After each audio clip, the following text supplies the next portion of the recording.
Well, the question, did the Pentagon really spend $500 million creating propaganda videos in Iraq? According to a new report, yes. But why? And what do we as taxpayers have to show for it? This is a reality check you won't see anywhere else. Well, a brand new report by the Bureau for Investigative Journalism has revealed a stunning program. It turns out that a London-based PR agency was paid by the Pentagon some $540 million to make fake al-Qaeda propaganda videos. So what were they doing here? Well, the PR company is called Bell Pottinger. It's a massive PR firm in Britain.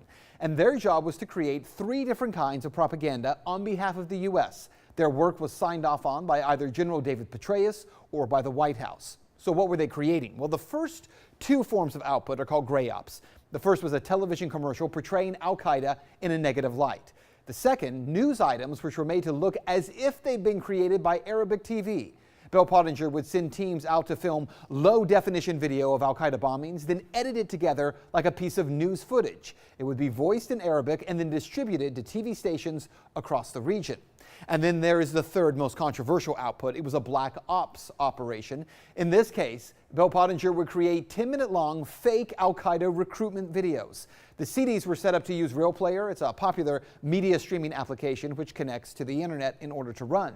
The team would embed a code into the CDs, which linked to a Google Analytics account, giving a list of IP addresses where the CDs had been played.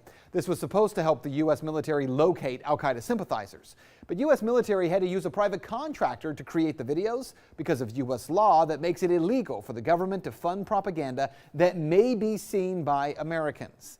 Now, we can debate the merits of using propaganda in a war zone, but arguing that this propaganda worked, that's the real trick. After all, the Pentagon spent $500 million creating propaganda videos to convince Iraqis that al-Qaeda is bad, and yet ISIS still able to take over the northern part of the country. And the Pentagon created propaganda videos to track terrorists. So did they?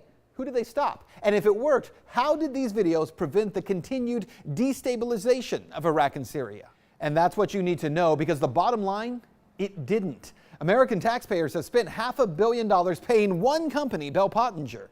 But what's more, reports show the Pentagon hired over 40 other companies to create propaganda news articles and news stories and other forms of propaganda. So what do we have to show for it? The answer is nothing, at least nothing good. So why isn't anyone held accountable, including for the astronomical amounts of U.S. treasure that have been squandered on contractors and PR firms?